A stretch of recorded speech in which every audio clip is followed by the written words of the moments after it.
Hi everyone, welcome to DM Drive. I have a guest today. First time I actually have a guest on my YouTube channel, which is kind of fun. And today we are actually driving and we are on the way to go and run games at Midwest Game Expo. Is that what it is? No. I think, Midwest Game Fest is Midwest actually Game what it Fest? is. Yes. Okay, I trust you.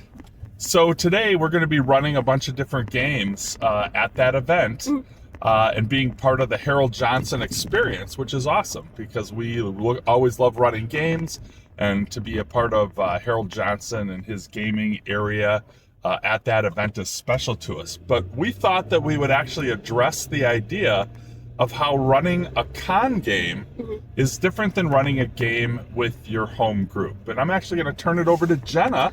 Jenna, why don't you introduce yourself? And I also want to say, check out Jenna's YouTube channel. She goes as PrismaticJen on YouTube, where she does a lot of Pokemon card openings. Yeah. So I want to get her some love.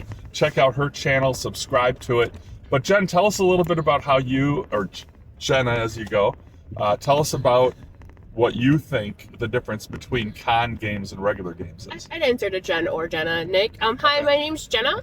And I think like the key difference in con games is trying to keep it to your time commitment. With like home games, there's a little more flexibility with time commitment because most people, if you're like really into it, want to keep going.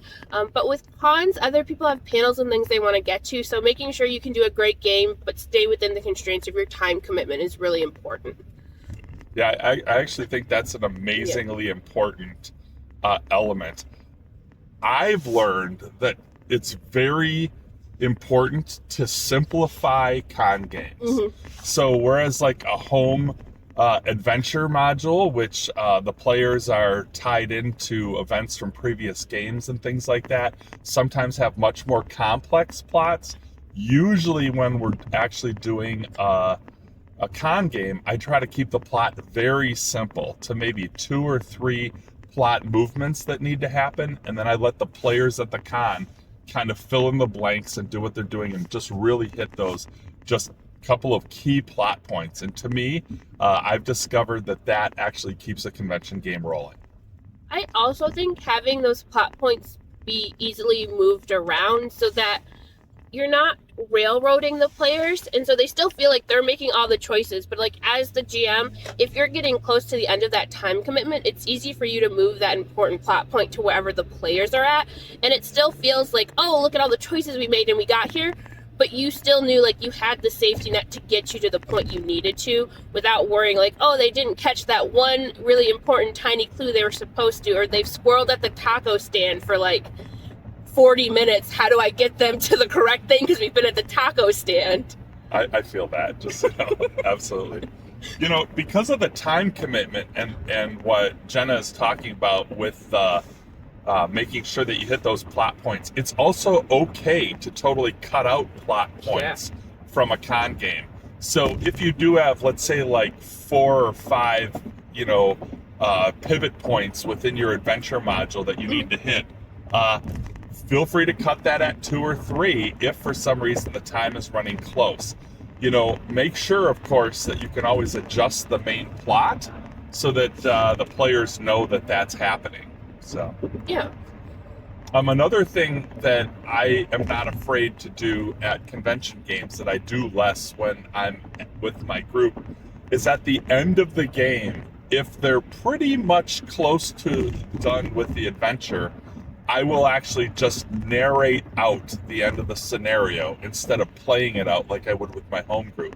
So sometimes after they kill the big bad, I will literally say to the player group, for the sake of time, I'm going to narrate the end of this adventure. And then I talk through the adventure and how it unfolds and whether or not the players get medals and stuff like that. I would liken it to if you're watching Star Wars, after you've blown up the Death Star, at that point the game master can sort of plot out the reunion of the players coming together again, hugging, the awards ceremony at the end, the fact that we see R2-D2 is repaired and all of those things, right?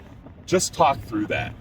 Yeah, and I think another thing to keep in mind is that you want to have your the games you're playing, the plots you are doing, work with whatever pre-gen characters that you've brought to that convention, because you're not oftentimes going to have the ability to let everybody make a new character for it. So whatever you do, make sure it works with the options people have. Yeah. Pre-gens is like key, Jen. So yeah, Yes. yeah, absolutely. So that's amazingly great. And I apologize if people don't know what pre-gens are. They're pre-generated characters that you have, that you bring to the convention, that you let people choose from, so then they have a character and can play in your 2-hour game, have a good time, and then head off to whatever panel or next thing they have at the convention. One thing that I do at convention games that may or may not be different than my home game, though I personally do use this in my home game a lot, is rather than rolling for initiative and having a certain order, I will very often let the players know that at a convention game, I will start at one end or the other of the table and then just go around in a circle, making sure that every player gets a turn. To me, that's important because then you don't skip any of the players at a convention game. They're there to be entertained. And also, it just helps you keep track of where you are when you're playing instead of trying to go back and forth between different people. So I actually recommend, modifying a lot of the initiative rules that games have and just make it simple so you can keep track of what's happening at the game. I agree. I think oftentimes there are a couple times where I'll have a rule for initiative, but I'll end up kind of just sticking into we're going to go around the table and this is who we've got going, just to keep it simple in my brain too. Another thing in the game that we kind of play, we were playing Doctor Who role-playing games at conventions because that's a system that we use at home, which I think is really kind of like a lot of fun. Another thing that I do is I literally throw out some of the rules, and I don't mean that I completely ignore them, but for instance, in the original Facet Doctor Who role-playing game, there's actually an action point system. And in that action point system, you're supposed to go in phases or turns. And especially at con games, I play very cinematically. So I play like it's a movie. And in real life, if you're using a point turn system to, if somebody's going to shoot a gun at a bad guy or something like that, that would actually only take half a second to do. You could maybe shoot a gun 2-3 times in a second. At the same time, if you have a computer and you were going to boot that up, just pressing the button to boot up the computer, and then you'd have to go through the boot up process, and then you'd have to look for the program you want to use. Probably has to update that 20 minutes where you're come on, man. Yeah, it might need to update, but even if you were going to get right to it and press the computer program, that takes some time to open up.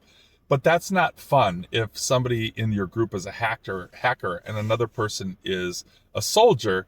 So cinematically, I go around the table. I'm like, what are you doing this turn? I shoot. Cool, that's what you do. What do you do this turn? I'm booting up my computer. Okay, no problem. And I will let that person into the game in the next turn because I want it to be cinematic. They boot up their computer. They have the program. What do? I start hacking. I know in real life that wouldn't happen for at least 5 minutes unless they came with an already booted up computer. But I think that keeping that cinematic pace at a con game is key to fun for the players. Yeah. And I think at a con game too, you have to keep in mind that the age ranges of the players that you have can widely vary. It's not as curated as with your normal group.